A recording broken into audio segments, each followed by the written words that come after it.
नमस्ते दर्शकों, स्वागत है आप सबका आपके अपने चैनल भक्ति प्रभाव पर। हर बार की तरह हम फिर से हाजिर हैं आपके सामने एक और नए गेस्ट के साथ। आज के हमारे गेस्ट हैं गोपाल कृष्ण जी, जो हल्द्वानी से हैं।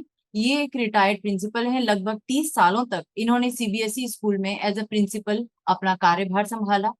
और ये एक स्पिरिचुअल पर्सन है। इनके जीवन में ऐसे अनुभव हुए जिन्हें सुनकर शायद हमें विश्वास भी ना हो कि क्या ऐसे अनुभव एक आम आदमी के जीवन में हो सकते हैं। तो चलिए बिना देर किए गोपाल जी से खुद हम सुनते हैं कि क्या थे उनके अनुभव और क्या है उनके अनुभव जिन्होंने उनके जीवन को परिवर्तित किया, और किस तरीके से आज वो अपने अनुभव हम सबके साथ साझा करते हैं। तो गोपाल जी, आपका बहुत बहुत स्वागत है। नमस्कार मैम। सर, आप आज अपने कौन से अनुभव हमारे साथ शेयर करना चाहेंगे? जी मैम, मैं आपको बताना चाहता हूँ कि जो भी यदि हम स्पिरिचुअलिटी की बात करते हैं, अध्यात्म की बात करते हैं, तो ये सब हमारा नहीं होता। यदि मैं कहूँ ये मेरा है तो बिल्कुल गलत होगा। ये हमारे माता पिता, हमारे गुरु, हमारे साथ जो हमारे संपर्क में जो लोग आते हैं, वो कैसे आए हैं, ये सब उनकी वजह से होता है। और कई बार तो ऐसा होता है जिन लोगों को आप जानते भी नहीं हैं, वो आपको कुछ ऐसा दे जाते हैं जो जीवन में बहुत बाद में जाकर आपको पता चलता है। मैं आज आपके साथ जो अनुभव शेयर करना चाहता हूँ, वो मेरा नहीं है। मैं ये कह सकता हूँ कि योग या साधन, ये मैं माँ की कोख से लेकर पैदा हुआ हूँ। मैं बताता हूँ कैसे। ये कोई बात 1967 की बात रही होगी। जो उस समय शंकराचार्य थे जोशी मठ के, तो उनके शिष्य थे परमहंस। उन्होंने उस समय उनको एक प्रश्न किया कि गुरुजी आप बताइए कि हम सब ब्रह्मचरी रहते हैं, ब्रह्मचरी का पालन करते हैं, और उसके बाद हम संन्यास दीक्षा लेते हैं। आदि शंकराचार्य में ये परंपरा रहती है, पहले ब्रह्मचरी, वो शादी नहीं करते। तो क्या गृहस्थ के अंदर कोई इंसान ऐसे हैं कि जो इस अध्यात्म को प्राप्त करते हों, या योग को प्राप्त करते हों, ब्रह्म योग प्राप्त करते हों? तो कई ऐसे गृहस्थ में लोग हैं। तो शंकराचार्य ने उन परमहंस को जवाब दिया कि हाँ, ऐसे बहुत हुए हैं। कृष्ण हुए हैं, राम हुए हैं, कबीर हुए हैं। ये सभी गृहस्थी थे और बहुत उच्च कोटि के सन्यासी थे। तो परमहंस ने कहा नहीं स्वामी जी, मेरा कहने का तात्पर्य है कि अब इस समय, जिस समय मैं आपसे बात कर रहा हूँ। तो कहते हैं हाँ, इससे भी बहुत हैं। तो उस समय शंकराचार्य ने उनके इस प्रश्न को टाल दिया। करीब 3 या 4 महीने बाद उन्होंने परमहंस को वापस बुलाया और कहा, परमहंस, आपने 3 4 महीने महीने पहले मुझे एक प्रश्न किया था कि गृहस्थ के अंदर कोई योग को या ब्रह्म योग को प्राप्त करता है कि नहीं करता है। तो आज वो आदमी जो ब्रह्म योगी है, मुक्तसर से चला है और अपने बच्चे के मुंडन संस्कार करवाने वो जोशी मठ आ रहा है, बद्रीनाथ आ रहा है। ठीक है, पहचान आप लेना। आप पूनम जी इस बात को समझिए, समझें कि आप देखिए बात क्या है। एक शंकराचार्य अपने शिष्य से कह रहे हैं पहचान तू लेना। ये जो साधन है, ये ऐसा मार्ग है। आप देखिए, वो मेरे पिताजी की बात कर रहे थे। मेरे मुंडन संस्कार उस समय बद्रीनाथ में हुए, 2.5 साल की आयु के अंदर। आप देखिए होता क्या है। उस समय आप समझ सकते हैं कि 1960s के अंदर उसमें मार्ग कैसे थे बद्रीनाथ के। आजकल तो बहुत सुविधाएं हैं। उस समय लोग स्टोव और अपना खाना साथ में लेकर चला करते थे, चाहे उस पर बनाते थे, दूध साथ लेकर चलते थे सूखा। तो ऐसे ही मेरे माताजी ने भी किया हुआ था। जोशी मठ में जिस जगह, जिस रूम के अंदर हम जाके ठहरे, मैं बहुत छोटा था, शायद मैं 2.5 3 साल का था। मुझे उस समय निमोनिया हो गया था ठंड के कारण। और जो कमरा हमें जोशी मठ में धर्मशाला में मिला, उस कमरे के अंदर माता जी ने जल्दी से स्टोव जलाया और उसके ऊपर चाय रखी। तो जैसे ही वो चाय रखी, बाहर से एक आवाज और आती है, बिटिया, एक कप और बना लेना। अब ये, उन्होंने देखा एक सन्यासी बाहर खड़ा था। ये वही परमहंस थे जिन्होंने शंकराचार्य से प्रश्न किया था। तो उन्होंने कहा, बिटिया एक कप चाय और बना लेना। तो माता जी उस चाय को बनाने लगी। तो पिताजी ने एक कंबल लगाया और आसन दिया उनको बैठने के लिए। अब आप देखिए, जिस रूम के अंदर जाके हमने ठहरना था, वो परमहंस उसी रूम के बाहर बैठे हुए थे। पिताजी से कहते हैं, योगीराज, मैं 4 दिन से यही बैठा हूँ। जब से शंकराचार्य ने मुझे बताया कि एक इंसान अपने बच्चे के मुंडन संस्कार करवाने यहाँ आ रहा है, तो पिताजी ने कहा, अहो भाग्य। उनको चाय पिलाई। और मेरा सौभाग्य देखिए, शायद मैं तभी ऐसा हूँ मेरी पहली गुरु दीक्षा आप सोचिए परमहंस के हाथों हुई। उन्होंने मुझे अपनी गोद में उठाया, मेरे ऊपर से ऐसे हाथ फेरा, और हाथ फेरते ही पिताजी बता रहे थे कि कोई निमोनिया नहीं है, कोई बुखार नहीं है, मैं बिल्कुल नॉर्मल हो गया, उनकी गोद में खेल रहा हूँ। तब अगला आप देखिए, वो पिताजी कहते हैं हमने अब बद्रीनाथ नहीं जाना, किसी शंकराचार्य के दर्शन करना ये अपने आप में विष्णु के दर्शन करने के बराबर है। तो उन्होंने, परमहंस ने बताया कि शंकराचार्य आपसे मिलना चाहते हैं। तो पिताजी मुझे और माताजी को वहीं छोड़कर उनके साथ चले गए जोशीमठ उनके दर्शन करने के लिए।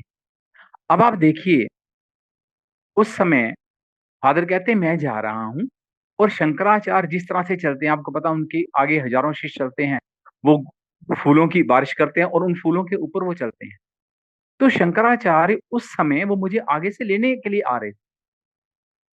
तो कहते जैसे ही मैंने उनको देखा कि वो पहाड़ से उतर रहे हैं, मेरे आगे आ रहे हैं, फादर ने वहीं से साष्टांग प्रणाम किया, लेट गए। तो उन्होंने कहा योगीराज यहाँ नहीं। ये नाम मेरे पिताजी को शंकराचार्य ने दिया। वो तो सिंपल एक गृहस्थी थे, अकाउंटेंट थे, काम करते थे।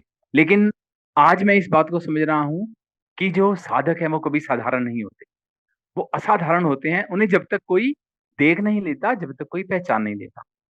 अब शंकराचार्य उनको लेके उस जगह चले गए जहां आप देखिए जो आदि शंकराचार्य की खड़ाएं पड़ी रहती हैं, पादुका। आजकल तो आप वहां पहुंच ही नहीं सकते, अब तो खैर जोशीमठ वो खत्म ही हो गया। तो उसमें वो जो आदि शंकराचार्य की पादुकाएं थी, वहां दो सन्यासी ऑलरेडी खड़े थे जो कि किसी भी वहां जाने वाले को रोकते हैं। शंकराचार्य उसके अंदर चले गए, फादर को उन्होंने रोक लिया। दंडी सन्यासी थे, ऐसे करके दंड उनके आगे कर दिया कि इस पादुका के दर्शन गृहस्थी नहीं कर सकते, यहाँ सिर्फ या तो सन्यासी या ब्रह्मचारी या शंकराचार्य जा सकते हैं। तो अंदर से शंकराचार्य बोलते हैं ये कौन सा गृहस्थी भाई, ये गृहस्थी होते हुए भी ब्रह्मचरी है और गृहस्थी होते हुए भी सन्यासी है, इनको मत रोकिए, इनको अंदर आने दीजिए। अब पिताजी अंदर जाते हैं, उन पादुका को जिसको उस समय छू सकते थे, आजकल तो वो शीशे के उसके अंदर बंद हो गई है, आप दूर से दर्शन कर सकते हैं। तो उन्होंने उनको छुआ, तो उन पादुकाओं को छूते ही वहीं उनकी समाधि लग गई। 2 घंटे 3 घंटे फादर वहीं रहे।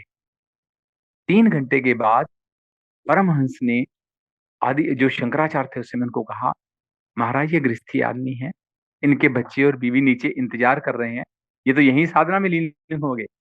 तो उस समय शंकराचार्य ने उनके मन में कोई मंत्र फूका, कान के अंदर उनके कुछ कहा। जब उनकी तंद्रा टूटी तो वो बिल्कुल वैराग्य धारण कर चुके थे। वो कहते फादर कहते हैं कि मुझे वापस नहीं जाना है, मैं यहीं रहूंगा, मेरी कोई बीवी नहीं है, मेरे कोई बच्चे नहीं है। तो शंकराचार्य ने कहा नहीं, आपका ये जो जन्म है, आप कई जन्मों से तपस्वी हैं, लेकिन ये आपका एक गृहस्थ जन्म इस बीच में है, जो आपका प्रारब्ध था वो आपको ये तो भुगतना होगा। और इस जीवन में आप सन्यासी भी नहीं हो सकते, चाहे आप गृहस्थ में रहते हुए बहुत उच्च कोटि के साधक हैं, लेकिन आप इस जन्म में तो आपको ये पूरा जीवन अपना बच्चों को, पत्नी को देना होगा, और ऐसा आप नहीं कर सकते क्योंकि आप शादी कर चुके हैं, बच्चे आपके हैं।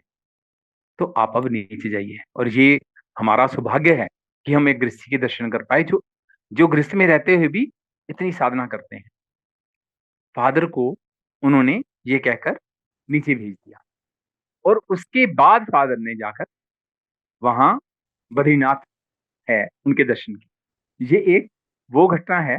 दूसरी घटना मैडम मैं आपको बताता हूँ, जैसे मैडम जो साधना है, ये फिर मैं इसी बात को बार बार रिपीट करूंगा, दर्शकों को भी बताना चाहूंगा, ये इतनी आसान नहीं होती है। ये हमेशा, यदि मैं कहूं मैं साधना करता हूं, मैं ये करता हूं, मैं कुछ नहीं करते हम, मैं जब तक पीछे से ब्लेसिंग्स नहीं है, जब तक पीछे से तप नहीं है, कुछ नहीं होता इसमें। मैं जो है, यदि आदमी मैं का इस्तेमाल करता है तो मैं वो खत्म है। साधना में कोई मैं नहीं होती, ये पीछे से या पिताश्री होते हैं या माताश्री होते हैं या गुरु का तप होता है, किसी ना किसी का आपको तप लगता है। दूसरी घटना मैं बताता हूँ मैडम ऋषिकेश की, जो एक संस्कृत का मैडम शब्द है, श्रद्धावान लभते ज्ञानम। जिसकी श्रद्धा है उसको मैडम सब कुछ मिलता है। ये घटना भी मैडम बात की है, फादर की गुरु दीक्षा हो चुकी थी उस समय ऋषिकेश, आपने ऋषिकेश के अंदर मुनि की रहती है, और ऋषिकेश यदि आप लक्ष्मण झूला के दूसरी तरफ जाते हैं तो फादर और उनके एक गुरु भाई ये वहीं बैठे हुए हैं। शाम का समय है, आश्रम से निकलकर वहां चाय पीने गए। हमारा आश्रम है मैडम ऋषिकेश में ही है, मुनि की रेती में। तो वहां ये दोनों चाय पी रहे हैं। तो वहां एक अंग्रेज कपल है मैम, वो बातें कर रहा है। उसका नाम था मैडम बॉब। जो आदमी था, उसकी सिस्टर का नाम शायद मैरी था, मुझे सिस्टर का नाम ध्यान नहीं। बॉब उसका नाम था। और बॉब अपनी सिस्टर से इंग्लिश में कह रहा है कि हमें कई महीने हो गए यहाँ इंडिया में भटकते हुए, कि हमारे वहां तो कहते हैं भारत के अंदर जो भारत है देवभूमि है, यहाँ देव रहते हैं, यहाँ देवी देवता रहते हैं, यहाँ बहुत उच्च कोटि के गुरु हैं, कि हमें तो अभी तक कोई भी नहीं मिला। हमें तो ऐसा लग रहा है कि अबे मुझे यहाँ कुछ नहीं मिलेगा और मैं वापस जाऊंगा। वो मैडम जो बॉब है, स्कॉटलैंड का रहने वाला था और नासा के अंदर इंजीनियर था। और उस समय उसकी आयु कोई 30 to 33 रही होगी मैम। आप देखिए, जिसको मैं बात अभी कही है श्रद्धा, जो कहाँ से उड़कर कहाँ आता है भगवान को ढूंढने, और वो भारत में मिलता है। अब वो वापस जाने की सोच रहे हैं। तो फादर ने जो अपने गुरु भाई थे उनसे कहा, मैं थोड़ा देर मुझे समय दीजिए, मैं इनसे बात करना चाहता हूँ। तो फादर एक चेयर खिसकाकर उनकी टेबल पे चले गए। तो उन्होंने क्योंकि बातों में सुन लिया था कि उसकी सिस्टर उसको बार बार बॉब कह रही थी। तो फादर ने कहा, Bob I can show you God. अब जब आप देखिए, जो बॉब थे वो इतने समय वहां रह के इंडिया के अंदर, उनको ये पता चल गया था कि जो संत हैं, ऋषि हैं, मुनि हैं, जो नेक लोग हैं, उनका चरण स्पर्श करके या साष्टांग प्रणाम करके उनका स्वागत किया जाता है। तो जैसे फादर ने ये बात कही ना, तो हड़बड़ाहट में अपनी चेयर से उठ गया, उसने सबसे पहले फादर के पैर छू लिए। तो okay you can show me God. Father ने कहा, I am not the right person, I can take you to the person who can show you. कि मैं आपको ऐसे आदमी के पास ले जा सकता हूँ, मैं मैसेंजर हूँ, मैं आपको गॉड नहीं दिखा सकता, लेकिन जिसके पास मैं आपको लेकर जाऊंगा वो आपको गॉड दिखा सकता है। फादर ने उससे नेक्स्ट डे, आप देखिए सर, मैम उस समय परीक्षाएं भी कितनी सख्त होती थी। फादर ने भी देखा कहीं ऐसा तो नहीं ये ऐसे फड़ेबाजी मार रहा हो, किसी गुरु का अपमान कर दे। तो मैडम फादर ने उसको अगले दिन सुबह 3 बजे का आश्रम में आने का समय दिया। उस समय 3 बजे ऋषिकेश में आने का मतलब था मैडम, शेर, चीते, बाघ सब कुछ था मैडम। ये मैं आपको 70 या 71 की बात कर रहा हूँ। उस समय रास्ते इतने ऐसे आम नहीं थे, और आश्रम की भी वहां सीढ़ियां नहीं थी, कच्चा ही रास्ता था। तो उसको 3 बजे का बताया, वहां से आप फादर ने नीचे से आश्रम का रास्ता बताया, 3 बजे सुबह आपने यहाँ आना है। तो ऋषिकेश में होटल में रुके हुए थे। मैम वो सुबह 3 बजे तो क्या 2:30 बजे पहुंच गया आश्रम में। जो फादर के जो गुरु थे उस समय, उन्होंने उनको बताया कि ये अमेरिका से आए हैं, स्कॉटलैंड से हैं, और नासा में सर्विस करते हैं, और ये है। और मैडम आजकल तो मुझे पता नहीं, उस समय गुरु दीक्षा में कुछ नहीं होता था। गुरु कहते थे, भैया यहाँ से बाग से 2 फूल तोड़ के ले आओ, कोई फल लाए हो तो ठीक है, नहीं तो फल ही है। और कैश कुश की कोई व्यवस्था नहीं होती थी। आजकल तो बहुत कुछ लोग डिमांड करने लग गए हैं, ऐसा होने लग गया है। सिर्फ फूल कहते थे। फल यदि वही मैडम आम लगे हुए हैं आश्रम के अंदर, कोई तोड़ के ले आओ, धो लो बस उसको, और इसी में गुरु दीक्षा हो जाती थी। मैं तो उसी की मैडम हैंड टू हैंड उसकी बॉब की गुरु दीक्षा हुई। और मैडम बॉब उस समय 4-5 घंटे साधना में रहे। और जो बॉब हैं, बॉब स्कॉटलैंड के नाम से वहां उनके आश्रम है मैडम, अब अमेरिका के अंदर या स्कॉटलैंड में। उनकी दीक्षा हुई। उनका उनका जो आसन था उस समय मैडम 2-2.5 फुट हवा में रहा था, बॉब स्कॉटलैंड का। तो मैम ये उनके कर्म थे। हम मानते हैं वहां से इंडिया में उनका आना। और ये सिर्फ गुरु क्या करता है मैडम, आपके अंदर के लिंक को जोड़ता है। गुरु हमेशा आपके साथ नहीं रहता। गुरु की परिभाषा बिल्कुल अलग होती है। इस जन्म में पूनम जी, जैसे मैं मान ला तो मैं पोस्ट ग्रेजुएट हूँ, है ना। मान लो इस जन्म ये वाला मेरा जन्म खत्म हो जाता है, तो जब मैं दोबारा अगले जन्म में आऊंगा, तो ऐसा तो नहीं मैडम मैं पीएचडी कर सकता हूँ। मुझे शुरू से नर्सरी में मेरे माँ बाप मुझे नर्सरी के स्कूल में डालेंगे, फिर केजी में। लेकिन साधना में मैडम बिल्कुल उलट है। साधना पथ है जो जैसा हमें बताया जाता है। मान लीजिए इस बार आपने किसी गुरु को धारण किया। आप यदि आप चक्रों की बात समझते होंगे, जैसे हमारे अंदर चक्कर रहते हैं, है ना, मूलाधार है, ये है। तो अच्छे गुरु आपको मिल गए। तो मान लीजिए आपने मूलाधार चक्र को पार कर लिया, आप स्वाधिष्ठान दूसरे चक्कर पे आ गई। और उस समय या हमारा जो भी साधक है उसकी मृत्यु हो जाती है। तो मैम इस शिक्षा की सबसे बड़ी विशेषता यही है, जब आपका अगला जन्म होता है ना, तो गुरु आपको ढूंढ लेता है, गुरु आपको फिर वहीं से पकड़ता है, तो आपको तीसरे चक्र से शुरू करता है। आपकी पहले वाली शिक्षा व्यर्थ नहीं जाती, और जब तक आप पूर्ण नहीं हो जाते, चाहे आपका एक जन्म हो, दो जन्म हो, वैसे तो मानते हैं कि हमें अच्छा गुरु मिल जाता है तो मैडम वो एक जन्म में कल्याण कर देता है। कईयों को तो हैंड टू हैंड ही कर देता है, जैसे विवेकानंद का हो गया या परमहंस का हो गया। विवेकानंद को तो परमहंस ने सिर्फ उनके पैर के अंगूठे को छुआ था, और छूते ही उनको पूर्ण ज्ञान हो गया था, पूर्ण ब्रह्म ज्ञानी हो गए थे। कोई साधना करने की, कोई तप करने की आवश्यकता नहीं पड़ी थी। ऐसे ही जो परमहंस थे, उनके गुरु जी तोतागिरी थे। उन्होंने उनके कमंडल में एक वहां कांच पड़ा था, जैसे परमहंस तो आप मानते हैं वो महाकाली के बहुत बड़े तपस्वी थे। तो उनका जो जब उनकी गुरु दीक्षा जब हुई थी, तो उन्होंने एक कांच था उनके पास, जब वो आंखें बंद करते थे, तो क्योंकि वो काली के उपासक थे, तो उनको बार बार काली माता के दर्शन होते थे। तो उन्होंने कहा ऐसा है, एक पास में उनके एक कांच का टुकड़ा था, वो उन्होंने परमहंस के यहाँ रख के और ऊपर से कमंडल मारा था, उसी कांच को उनके माथे के अंदर ठोक दिया था। तो हैंड टू हैंड उनका भी सारा कुछ कल्याण हो गया था। उनको पूर्ण ब्रह्म ज्ञान एक क्षण के अंदर दे दिया गया था। तो बहुत कम पृथ्वी पर ऐसे लोग होते हैं जिनको ऐसे ज्ञान एकदम से हो जाता है। तो जो गुरु की शिक्षा रहती है, जो साधना का ज्ञान रहता है, ये मरता नहीं है, ये अगले जन्म में भी आपके साथ चलता है। जितनी शिक्षा आपने इस समय ले ली, अगले जन्म में गुरु आपको उसी समय वहीं से पकड़ लेता है और उससे आगे लेकर चलता है। अच्छा सर, मैं अभी जो आपने अभी तक की अपनी जर्नी बताई, अपने पिताजी के बारे में बताया कि किस तरीके से पिताजी जो थे बहुत एक अच्छे ज्ञानी, और स्वयं परमहंस जी ने उन्हें इतना रिस्पेक्ट दी, सब कुछ था। आप भी माँ के गर्भ से ही अपने पूर्व जन्म के अच्छे संस्कार लेकर आए, बहुत सारा आध्यात्म आपके अंदर पूर्व जन्म से आया था। अब हम आपके कुछ इस जन्म के कुछ ऐसे एक्सपीरियंस सुनना चाहेंगे, कुछ ऐसे अनुभव सुनना चाहेंगे जिन्हें सुनकर मतलब जैसे कहते हैं कि बिलीव नहीं होता कि एक इंसान के साथ ऐसा भी घटित हो सकता है। कुछ ऐसे अनुभव सुनाइएगा प्लीज।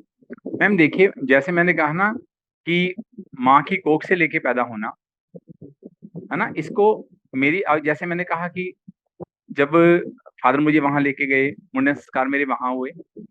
मैं एक आपको बताता हूँ मैडम, अब ये चीजें मुझे आज भी याद है। मेरी अभी मैडम उस समय कोई 3.5-4 साल की रही होगी। फादर जो है आश्रम में थे, उनके स्वामी जी थे, स्वामी विष्णु तीर्थ महाराज थे उनके स्वामी का नाम। उनके पास थे, तो उन्होंने उनको ऋषिकेश गुरु पूर्णिमा पर गए थे, तो उन्होंने उनको प्रणाम किया। उसे मैडम फादर वहां जाते हैं, तो मदर नहीं गए, तो मदर ने कहा कि स्वामी जी को मेरा प्रणाम कह देना। तो दिन के कार्य खत्म हो गए होंगे, रात के 9-10 बजे का टाइम होगा। तो स्वामी जी के कक्ष में पिताजी गए, उनको प्रणाम किया, और उन्होंने कहा जो आपकी बेटी है आपको बहुत याद करती है। आप गौर से सुनिएगा मैम, देखिए स्वामी जी सामने बैठे हुए हैं, फादर ने इतना ही कहा कि आपकी बेटी आपको बहुत याद करती है। अच्छा, बिटिया याद कर रही है। अब देखिए स्वामी जी उनके सामने है, ये बात उन्होंने कही, बिटिया याद कर रही है, और वहीं से वो जो उनका शरीर था, एक रोशनी बन गई, एक लाइट। फादर के सामने देखते देखते वो ऐसे करके वो लाइट, आसन से वो लाइट बनी है, वो लाइट ऐसे ऐसे करके टिमटमाती हुई रोशनदान तक गई है, और रोशनदान से बाहर गायब हो गई है। अब देखिए ये होता क्या है, उधर से गायब हुई है, और उधर से मैम ये अनुभव ऐसा मुझे आज भी ध्यान में मैम।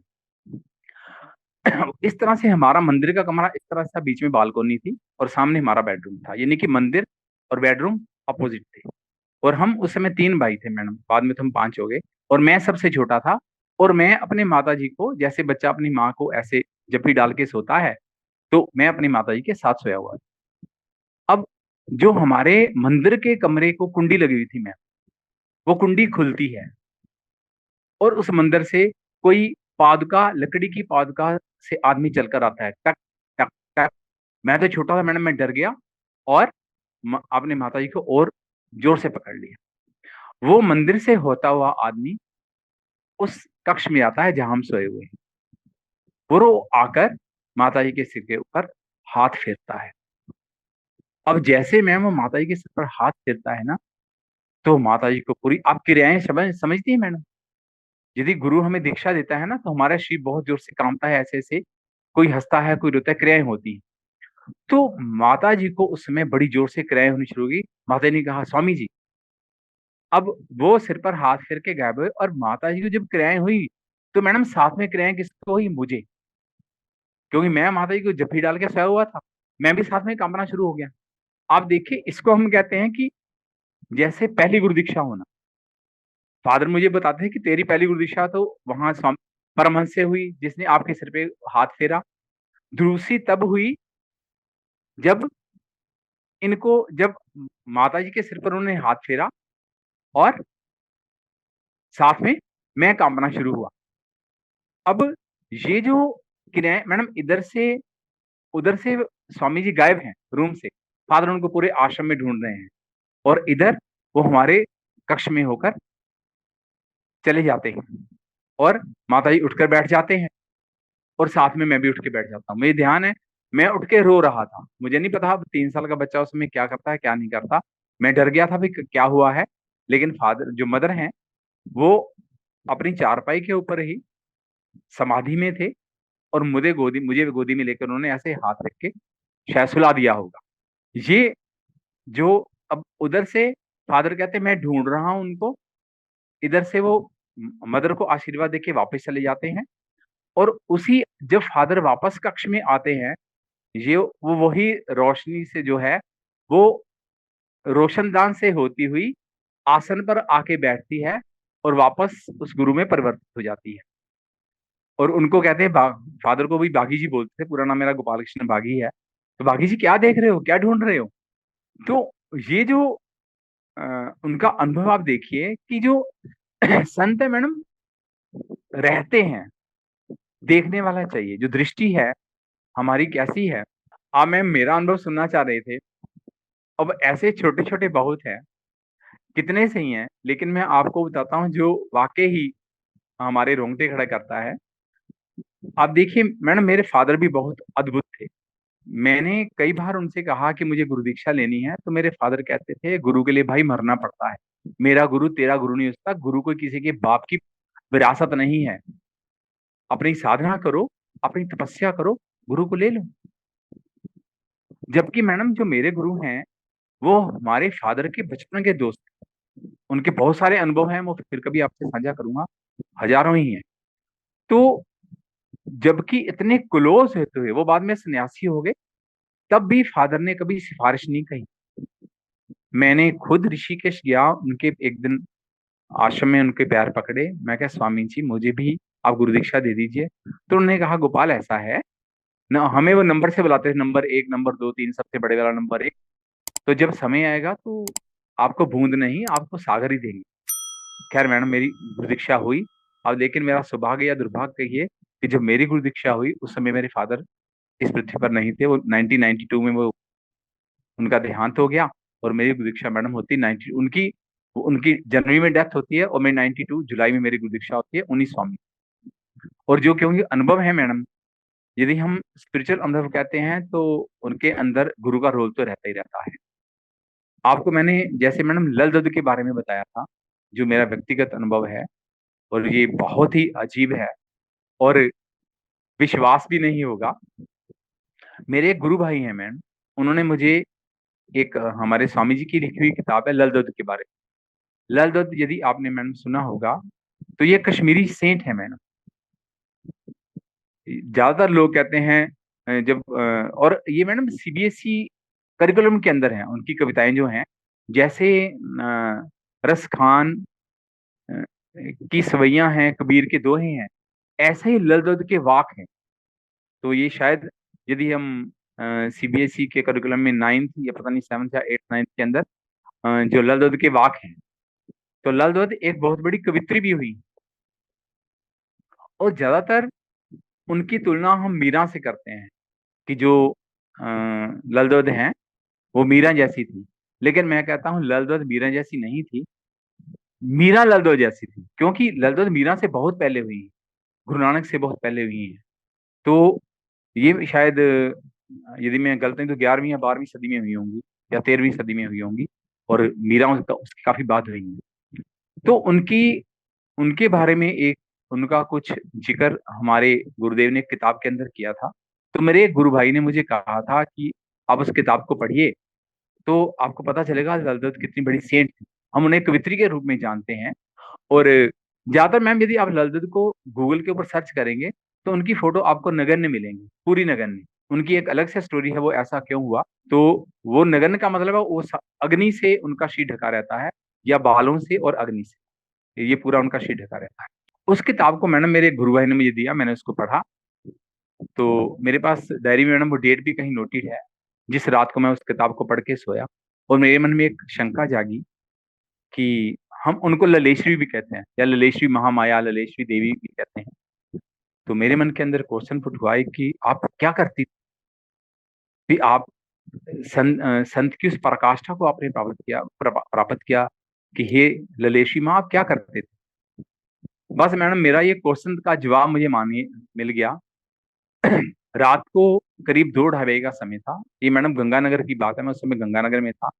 तो सामने कूलर लगा हुआ, हम बाहर ही सोए हुए थे, जो कोठी में दी हुई थी एज ए प्रिंसिपल, मैं रेजिडेंट प्रिंसिपल था वहाँ। तो गेट था, गेट के पास एक बेरी का पेड़ था, उसके नीचे एक कूलर लगा हुआ है। कूलर के सबसे आगे मैं हूँ, फिर मेरी मिसिज है, फिर मेरी बेटी सोई है। मेरा बेटा उस समय हमारे पास नहीं था, वो कॉलेज में पढ़ रहा था। तो मैम 2:30 बजे के करीब वो प्रकट होती है, साक्षात प्रकट होती है। कहाँ? उस बेरी के पेड़ के नीचे।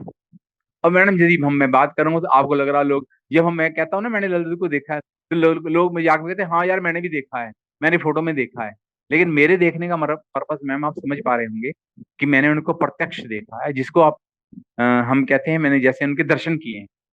तो वो उस पेड़ के नीचे उसी रूप में थी, बाल उनके लंबे लंबे हैं, अग्नि जल रही है चारों तरफ।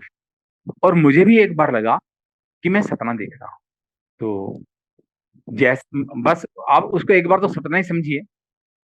तो मुझे जैसे उन्होंने मुझसे बात की ना कि गोपाल आपको अपने प्रश्न का जवाब मिल गया। मैडम ये जो अब ये वर्ड मैं कह रहा हूँ ये मेरे नहीं है, ये लल दत्त के। तो मैडम जैसे मुझे लगा तो मैं चारपाई से उठ के बैठ गया, फोल्डिंग था, मैं उसके ऊपर बैठा हूँ। बैठ के मैंने तब मुझे लगा मैं नींद में ही हूँ। लेकिन जब मैंने देखा मैं बैठ चुका हूँ और अभी भी वो सामने है, पेड़ के नीचे खड़ी हुई हैं। तो मैडम मैं एक बार कूद के, मुझे एहसास हुआ कि मैं कितना बेशर्म हूँ कि मेरे सामने इतनी बड़ी संत खड़ी खड़ी हुई हैं और मैं चारपाई पे बैठा हुआ हूँ। ऐसे ही मैडम मैंने जमीन पे उतरा, जमीन पर मैंने उतर के उनको साष्टांग प्रणाम किया। मैंने अपनी तरफ से उनको पैरों को छुआ है, लेकिन क्योंकि वो दिव्य शक्ति थी तो पैरों के छूने का एहसास मैं नहीं कर पाया। जैसे हम किसी के शरीर को छूते हैं तो हमें होता है, लेकिन वो वही थी, मुस्कुरा रही थी। तो मैंने फिर मेरा प्रश्न वही था कि मैंने कहा हे जगदम्बा आप क्या करते थे। तो मैडम आप सुनिए उनके शब्द फिर वापस। उन्होंने कहा, ये लल दौद के शब्द है, हम एक केला लेते थे, उनको दो समझते थे और एक केला गुरु को समर्पण कर देते थे। अब मैडम इस शब्द का क्या अर्थ है? एक केले को लेना, उनको दो समझना, एक केले को गुरु को अर्पित कर देना।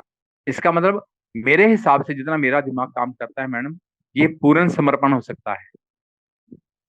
एक केले को लेकर दो समझना, है ना, एक मेरा और एक गुरु का हम कह सकते हैं, लेकिन एक ही केला तो अल्टीमेटली एक ही है। तो हम गुरु को समर्पण कर देते थे मैडम। इसके बाद वो कहकर गायब हो गई। जब वो गायब हुई तब मुझे एहसास हुआ कि वो सच में ही यहाँ थी। और मैंने देखिए मिसिज को नहीं जगाया मैडम। जब आपके पास ऐसी जब घटनाएं घटित होती है ना, तो आपके आसपास सब शांत हो जाता है, चाहे वो आपकी पत्नी हो, बेटा, उनको कुछ पता नहीं होता क्या हो रहा है।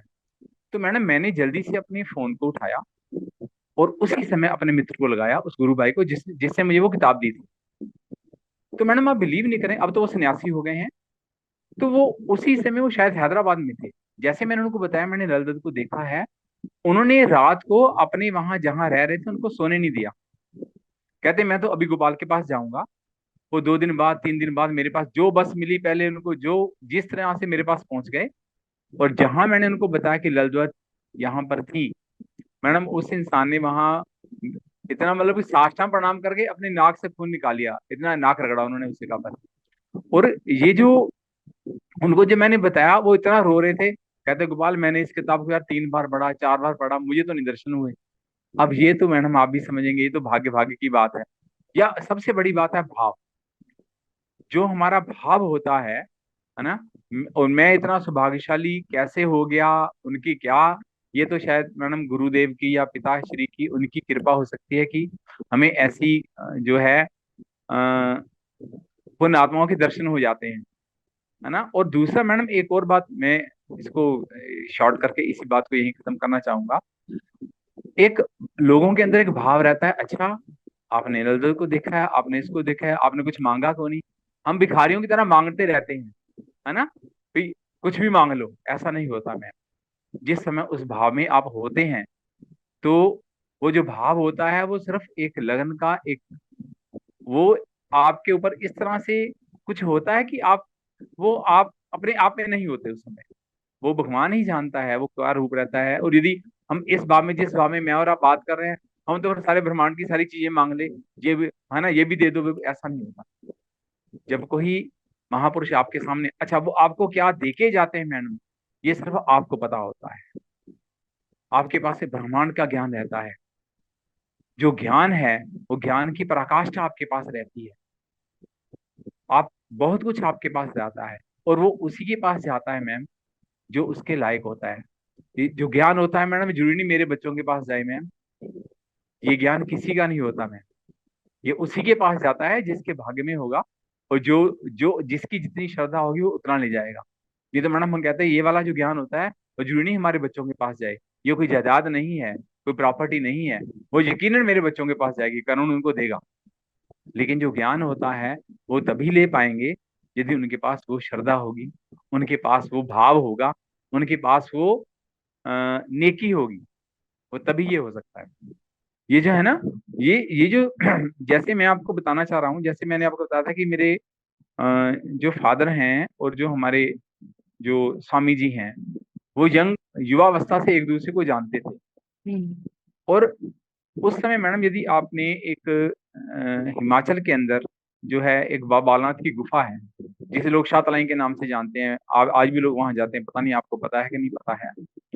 तो उस समय अभी भाखड़ा बांध बना नहीं था, तो ये नंगल टाउन से रात को चलते थे, शनिवार रात को, और सुबह वहां पहुंचते थे बाबा बालनाथ की गुफा के ऊपर, ये दोनों ही। उनका नाम बाद में तो स्वामी शिवमतीस महाराज हुआ, उस समय उनका नाम ओम जी, ओम प्रकाश नाम था उनका, बाद में वो सन्यासी हुए। उस समय वहाँ एज ए स्टोर कीपर काम करते थे, और फादर एज ए बाखड़ा डैम के ऊपर क्लर्क थे उस समय। इनकी दोनों की दोस्ती थी, और दोनों स्पिरिचुअल थे मैम। फादर हमारे उस समय बजरंगबली के उपासक थे, वो भगवान शंकर के उपासक थे। ये दोनों शनिवार को जाते थे और सुबह बाबा बालनाथ की गुफा के ऊपर पहुंचते थे, और जो रास्ता था मैडम वो घने जंगल का था। अब ये जो इस जंगल के बीच में जो अनुभव होते थे ना, मैं उनकी बात कर रहा था, वो भी अद्भुत थे मैम। इनको शाम को चलना है, रात को, ठीक है। अब जैसे एक बार की, अब हैं सारे ही अद्भुत मैडम। विश्वास, मैडम सबसे बड़ी बात है विश्वास। समझो तो मैडम ये कहानियां हैं, लेकिन जिसके साथ घटित होती है मैडम उसके रोंगटे खड़े होते हैं। जैसे इन दोनों ने शाम को चलना, तो जैसे मैं बता रहा हूँ ऐसे ही, क्योंकि उसमें भाखड़ा बांध और बीच में जंगल खाइयां ऐसे ही था। अब तो वहां बहुत बड़ी झील बन गई मैडम, तो भाखड़ा बांध बन गया। तो मैं अभी पीछे हो मैं भी उस गुफा को देखने गया था अभी कुछ साल पहले, 2021 की बात है मैडम, ज्यादा पुरानी नहीं है। तो अब तो मुझे तो फिर वो बोट से वो उसको जो है लेक को पार करना पड़ा, तब मैं उस गुफा को देख गया, जो एक्चुअली इस समय लोग बाबा नाथ की गुफा को जानते हैं। लेकिन उस समय वो बताते हैं कि जो वो जंगल में जाते थे, जैसे एक दिन रात की बात है कि कहीं चलते चलते थक गए, तो पास में बैठे हैं, तो जो एक पत्थर है साथ पास में, वो बड़ा होता आ रहा है। ये मैडम ये अनुभव उस किताब में लिखे हुए हैं जो आपको मैंने मैगजीन भेजी थी ना, उसके अंदर जैसे मैंने एक सिलेडा का जिक्र किया। सिलेडा एक ऐसा हम मैं मैडम एक इस बात को स्पष्ट कर दूं, है ना। अब जैसे मैडम मैं भी प्रिंसिपल हूँ, आप भी पढ़े लिखे हैं, हमने एक बना लिया है ना, हम क्या बोलते हैं इसको, पैरानॉर्मिक एक्टिविटीज को मानते हैं, भूचड़ेल को नहीं मानते। है ना। और एक मैडम स्पष्ट बात मानिए, यदि इस आप मार्ग पर हैं, साधना पथ पर हैं, तो सब कुछ है मैडम। जादू भी है, टूना भी है, भूत भी है, चुड़ैल भी है, क्योंकि ये सब योनियां है मैम। हमारे ग्रंथों में तो योनियां हैं। जिसको जिसने देखा है मैडम वो मानता है। ऐसे आप भगवान को भी कह लो, भगवान कहते हैं नहीं है, जिसने देखा है वो मानेगा, जिसने नहीं देखा नहीं मानेगा। तो ऐसे जो स्लेडा है मैडम, ये अ, वो पत्थर था, वो अपने आप में बड़ा हो रहा है। अभी हमारे यहाँ मानते हैं कि ये आदमी को डरा डरा कर मारता है। कभी एकदम से स्त्री बन जाएगा, कभी पुरुष बन जाएगा, है ना, कभी आपकी गाड़ी के आगे वॉल बनकर आ जाएगा। तो आदमी को छेड़ता नहीं है, टच नहीं करता है, सिर्फ रूप बदलता है, उसे डराकर मार देता है। तो ये दोनों बैठे हुए हैं, ठीक है, कुछ रामायण का जिक्र हो रहा है, कुछ थोड़े थके हुए हैं, तो वो पत्थर है वो बढ़ता जा रहा है, पत्थर बढ़ रहा है। तो जो ओम जी थे, उन्होंने कहा भाई ऐसा है, हम तो पथिक हैं, राहगीर हैं, जैसे हम राहगीर हैं, हमने जाना है और कल दर्शन करके वापस आ जाना है, तो तू भैया यहीं बैठा रहे। उन्होंने पत्थर के ऊपर हाथ रखा है, उसको बैठाया है, और वो वहीं पर बैठ गया, उसके बाद बड़ा नहीं हुआ। इसी तरह से आगे चलते हैं मैम, तो एक आदमी आवाज देता है, फादर को प्यास लगी है। जैसे मैडम जानते, पहले प्याऊ होते थे, वो घड़े रखे रहते थे, तो उसके अंदर पानी रहता था। तो फादर ने उसको जैसे घड़े को रखे, लोटे को उठाया, पानी पी रहे हैं, तो पीने से पहले एक आवाज आती है कि यहाँ से केवल ब्राह्मण पानी पी सकते हैं। अब फादर तो ब्राह्मण नहीं थे, राजपूत थे, ओम जी ब्राह्मण थे। तो फादर ने कहा, ओम जी आपकी आवश्यकता पड़, जबकि उस समय दोनों में से कोई सन्यासी नहीं था, ना ही साधना ज्यादा थी। लेकिन हाँ, जैसे हम घर में बजरंगबली की पूजा करते हैं, फादर बजरंगबली के पास थे, ओम जी के शंकराचार्य उनके भगवान शंकर के पास। तो उन्होंने कहा ठीक है, देखते हैं कौन है भाई। तो ओम जी ने पहले पानी पिया उसी लोटे से, और उसके बाद फादर ने पिया, कुछ नहीं हुआ। लेकिन इन्होंने, फादर ने कहा कि ओम जी ठीक है, हमने पानी पी लिया, अब देखे से भाई तू, ये आवाज देने वाला है कौन। तो ओम जी ने कहा भाई जो भी हो भाई, सामने आ जाओ भाई, हमें बताओ, हम तो रोज यहाँ पर आते हैं। तो पहले तो कभी भाई आपने ऐसा हमें नहीं रोका। तो उस समय में हम बताते हैं, आप पिशाच आप समझते हैं मैडम, पिशाच एक योनि है। उनके सामने एक पिशाच प्रकट हुआ, और पिशाच जो पूरी अग्नि में जलता है मैडम, उसकी योनि ऐसी थी कि वो अग्नि में ही जलता रहता है।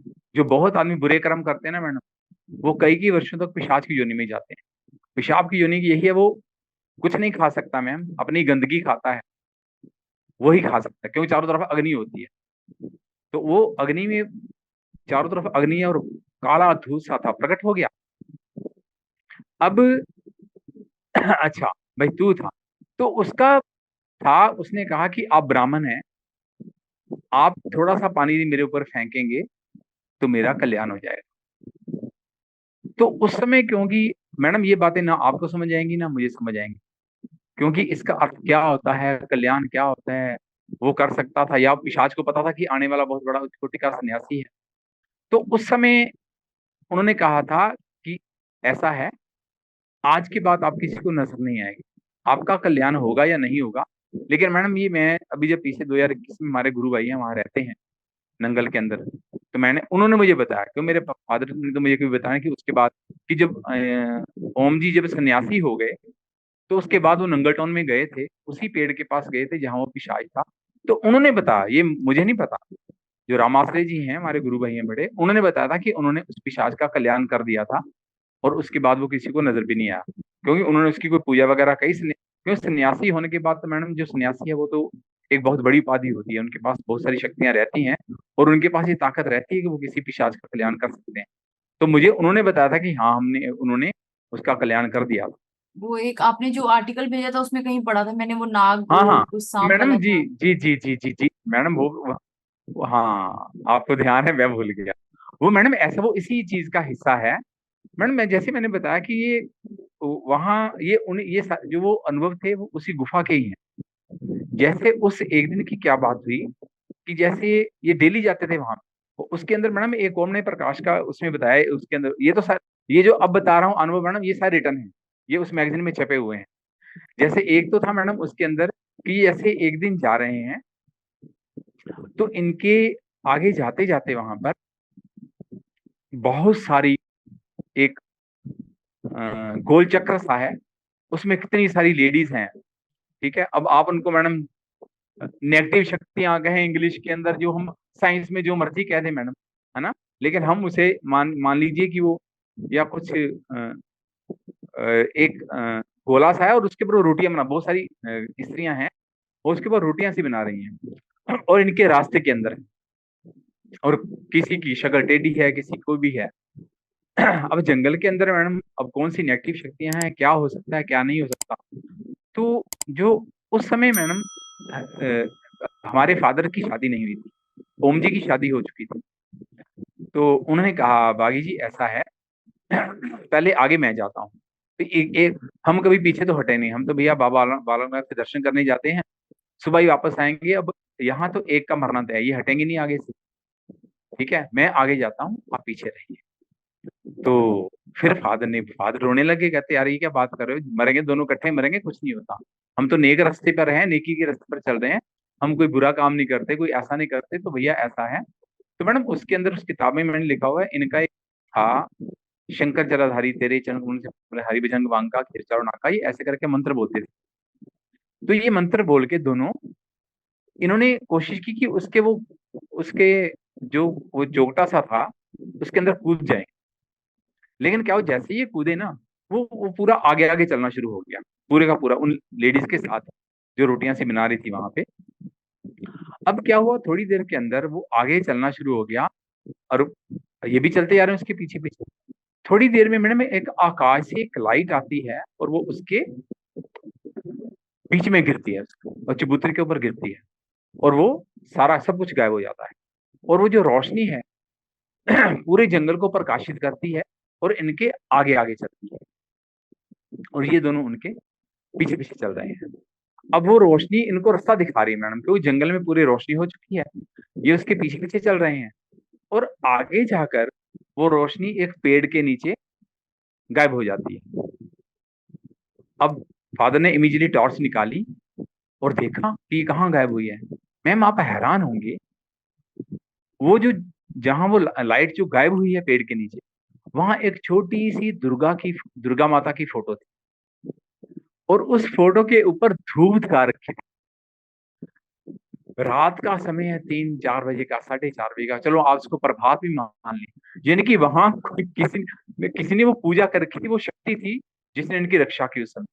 फादर ने वहां प्रणाम किया और दोनों वहां बैठ गए, भी धूप तो जली हुई थी, दोनों आंखें बंद करके वहां बैठ गए, चलो भी भवानी का मंदिर है, पूजा कर लेते हैं। बैठे 2-2.5 घंटे वहां इन्होंने साधना की। उसके बाद उठ के सुबह बाबा बालनाथ के दर्शन करने पहुंच गए, हो गए दर्शन में। नेक्स्ट सैटरडे की घटना है जो अब आपको बता रहा हूँ, जिसका आप कह रहे थे, वो नाग वाली, कि एक झरना है था उस समय मैडम। अब तो वो झरना मैंने देखा वो सूख चुका है, क्यों मैडम, काफी रास्ते बदल गए हैं, क्योंकि बीच में उस समय कितने झरने होंगे, क्यों उस समय भाखड़ा बांध नहीं था।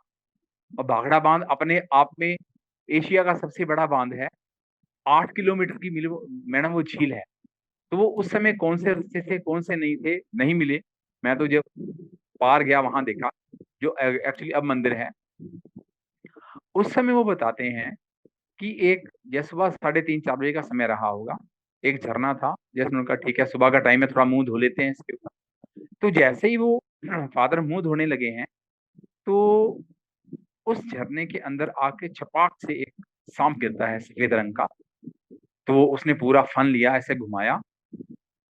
तो फादर ने कहा अच्छा भैया, मैडम जी आपका जो भाव है वो सब कुछ समझता है। उन्होंने कहा उसको प्रणाम किया, भैया तू पहले नहा ले भाई, आप पहले आ गए तो आप। ठीक है, उसने दोनों को देखा ऐसे फन से, पूरा धुधिया सांप था वो। कहते उन्होंने उसको लहराया, और लहराने के बाद वो ऐसे वापस चला गया। अब वो छोटा सा झरना था, थोड़ा सा गहरा होगा एक जगह से। तो फादर झरने की उस तरफ है और ओम जी झरने की दूसरी तरफ है, और वो सांप ऐसे एक बार लहरा के वो दूसरी तरफ से निकल गया।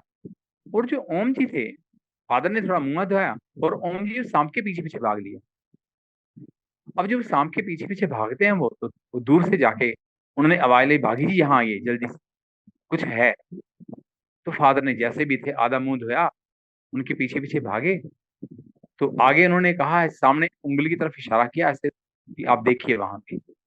अब जो वहां देखते हैं तो क्या देखते हैं मैम, कि एक आसन है, लाल रंग का, लाल पत्थर का आसन है, और जैसा वो सफेद सांप है, ऐसे सैकड़ों सांप उस पत्थर के आसपास लटके हुए हैं। एक बूटी है और वो आसन है। अब और उनको मैडम, अब ये भी आज कोई समझ, जैसे आकाशवाणी होती है ना, तो वो आकाशवाणी होती है कि जिस बाबा बागनाथ की गुफा के आप दर्शन करने चाहते हो, वो असली नहीं है, असली ये है। अब वो जो गुफा थी एक्चुअली में, अब वो थोड़ी देर के उनके आगे बादल से आते हैं और वो गायब हो जाती है। और जब वो टॉर्च निकालते हैं तो असल में आगे उनके कुछ था ही नहीं। वो गुफा दूर कहीं खाई के अंदर थी और उनके आगे खाई थी। वहां से उनको नजर आई, जो छपाक से जगती थी और कुछ देर उनको नजर आती थी, फिर बंद, फिर छपा, जैसे कोई बूटी थी वो जलती थी और उस रोशनी में उनको वो गुफा नजर आती थी। और वो लाल पत्थर के ऊपर उन्होंने बैठा हुआ किसी को नहीं देखा। पता चलता था कि वो लाल पत्थर है, उसके ऊपर आसन रखा हुआ है, मृगशाला जैसे चीते की खाल का आसन रखा हुआ है उसके ऊपर। उन्होंने देखा, बस ये उनको हुआ कि ये असली गुफा ये है। वो थोड़ी देर में धुंध आई, धुंध चली गई।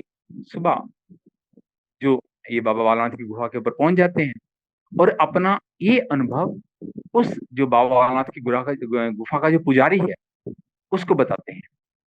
और उस पुजारी ने वो एक परात लेकर आया, इन दोनों के पैरों को उसमें रखा, इनके पैरों को धोया और उस जल को उसने पिया, उस पुजारी ने। वो कहता है, मेरे दादा गुरु कहते थे कि यहाँ गुफा असली है, लेकिन कहाँ है, मैं कई बार जाता रहा, नहीं मिली। वो सुबह 5-6 बजे जब फादर वहां पहुंचे, वो उनके साथ वापस उसी रास्ते से वहां तक आए। झरना भी मिल गया मैम, जहां उन्होंने पानी पिया, जहां आकर सांप गिरा। लेकिन जिस दिशा में वो ओम जी भागे थे, है ना, उसमें दिशा में कुछ नहीं था, उसमें खाई थी नीचे। तो एक उनकी ये थी कि ये आपके चैनल के थ्रू शायद लोगों को पता चले कि असली गुफा आइडिया कहाँ हो सकती है। मैं असली गुफा को देखने भी गया था मैडम, अभी की मैं उस जगह से ढूंढूं, अभी 2 साल पहले मैं गया था नंगल में वापस। वो झरना भी मिल गया मैडम। इस समय उस झरने के ऊपर बहुत बड़ा मंदिर बन गया है, जो जहाँ लोग आज दर्शन करने जाते हैं, बाबा बालनाथ की गुफा के, वो बहुत बड़ा मंदिर है वहाँ। वो झरना भी है। वो झरने को आज उन्होंने पैक कर रखा है, छोटा सा वहां तालाब बना रखा है।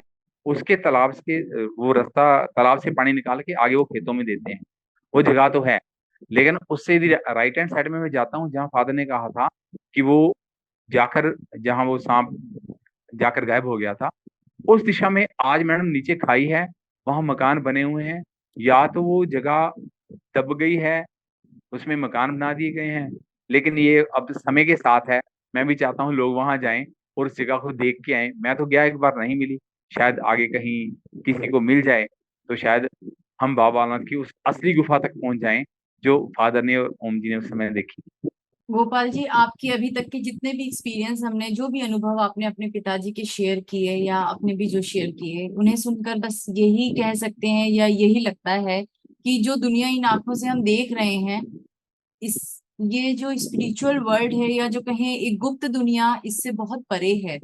उस दुनिया की बातें समझना, उस बातों को जानना, महसूस करना, ये हर किसी के लिए तो है ही नहीं। शायद कुछ सेलेक्टेड आत्माएं होती हैं, उच्च कोटि की आत्माएं होती हैं, जो ऊपर वाले का जिस पर मेहर होती है, जिस पर आशीर्वाद होता है, उन्हें वो चीजें महसूस होती हैं, दिखती हैं। जैसे आपने बताया आपके पिताजी को बाबा बालकनाथ की वो जो गुफा जो आज तक किसी को मिली ही नहीं, दिखाई नहीं दी, वो उन्हें दिखाई दी, उन्होंने देखा।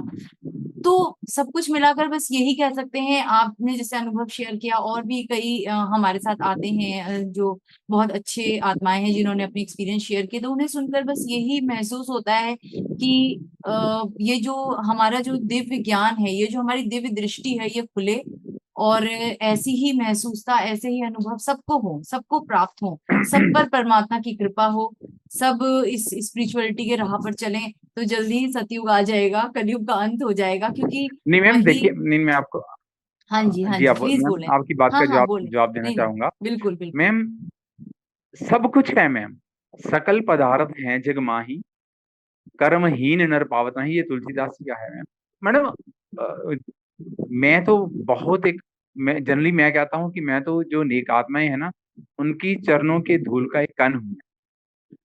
हम जो है ना, हम कुछ नहीं होते। मैं आज भी इस पृथ्वी पर मैडम हजारों संत हैं।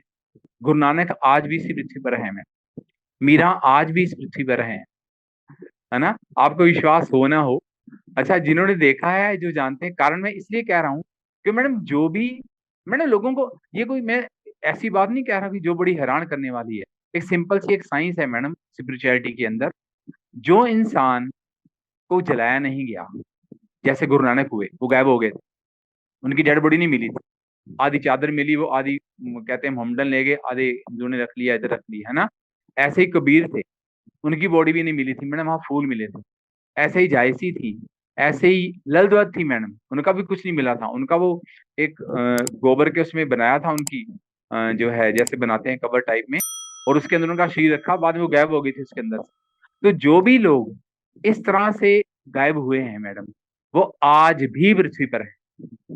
वो एक विज्ञान की, एक योग की, योग शब्द नहीं मैं साधना कहूंगा मैडम, उसकी एक प्रक्रिया है, जिसके अंदर मैडम आप अपने शरीर के साथ गायब हो जाते हैं, और कई जब तक चाहें आप तब उस अवस्था में रहते हैं। आप किसी भी लोक में जा सकते हैं, स्वर्गलोक में जा सकते हैं, उसके ऊपर जा सकते हैं, क्योंकि शरीर को आपने साध लिया है। आपने पांचों तत्वों को आप गायब कर सकते हैं, उन पांचों तत्वों को आप इकट्ठा कर सकते हैं। तो ये शक्ति पता नहीं लोगों को पता है, ये गुरु नानक के पास थी, तो गुरु नानक आज भी है इस पृथ्वी पर मैडम। लेकिन वो किस रूप में है, एक किताब में मैंने पढ़ा था, ललद्वद है मैडम, 2008 में, तो वो साइबेरिया में थी। यानी कि उनके, हमारे स्वामी से उनकी बातचीत हुई थी। मैंने तो अब देखा, 2008 में आके देखा, तो उससे पहले उस किताब में उन्होंने लिखा कि यानी कि यदि उस किताब पे जिक्र वो करते हैं, तो मान लीजिए वो 70-80 के दशक का होगा, तो उस समय उन्होंने कहा था कि मैं साइबेरिया में हूँ। तो ये मैडम है ना, बातें बड़ी अद्भुत लगती हैं।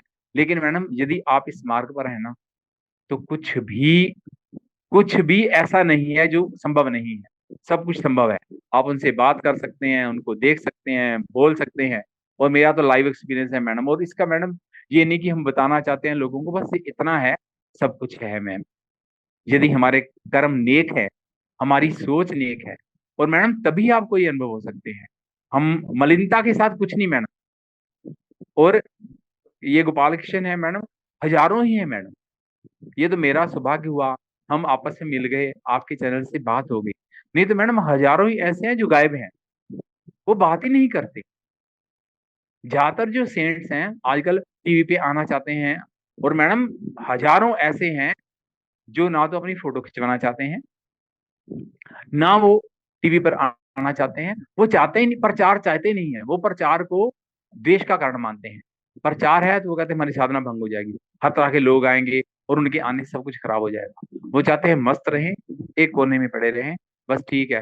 कोई भिखारी बन के जी रहा होगा मैम, कोई संत बन के जी रहा होगा, कोई मैडम ये जरूरी नहीं कि जो अमीर हैं वो संत नहीं होते, ऐसा कुछ नहीं मैम। नेक आत्माएं हर जगह हैं, लेकिन वो मिलती किसको है, यदि हमारा भाव है, हमारे संपर्क में तभी आते हैं जब हमारे विचार ऐसे होते हैं। ठीक है मैम, अनुभव बहुत है मैडम, फिर दोबारा कभी मैं मिलूंगा तो फिर आपसे बात करूंगा। जी ठीक है मैम। जी गोपाल जी जी, बहुत अच्छा लगा आज आपके साथ, आपके अनुभव आपने हमारे साथ साझा किए, बहुत अच्छा, आपके विचार बहुत अच्छे हैं। और आपने बहुत सही कहा कि असंभव कुछ भी नहीं। जिसने योग में अपना चरण, अपने कदम रख दिए, जिसने योग को अपने जीवन में अपना लिया, उसके लिए जीवन में असंभव कुछ भी नहीं। सही शब्द है मैडम, साधना। गोपाल जी बहुत बहुत धन्यवाद, आपने आज मुझे भी बहुत कुछ जी सिखाया, और जो भी इस वीडियो को देखेंगे वो भी बहुत कुछ सीखेंगे। आपका ज्ञान जी बहुत जी अच्छा है, बहुत उच्च लेवल का है। और मैं यही चाहूंगी कि भारत का हर एक व्यक्ति, भारत का क्या, विदेश का भी हर एक व्यक्ति इस हाँ जी साधना को, हमारी इस आध्यात्म की राह पर हाँ जी चले, उस परमात्मा से जुड़े, और अपने जीवन को, जो हम जिस उद्देश्य से आए थे, उस आत्मा के जी जी उद्देश्य को जी। साकार करें। गोपाल जी, आपका दिल से धन्यवाद हमारे साथ आपका जुड़ने के लिए। आपका भी धन्यवाद। धन्यवाद। फिर मिलते हैं मैम जी, धन्यवाद।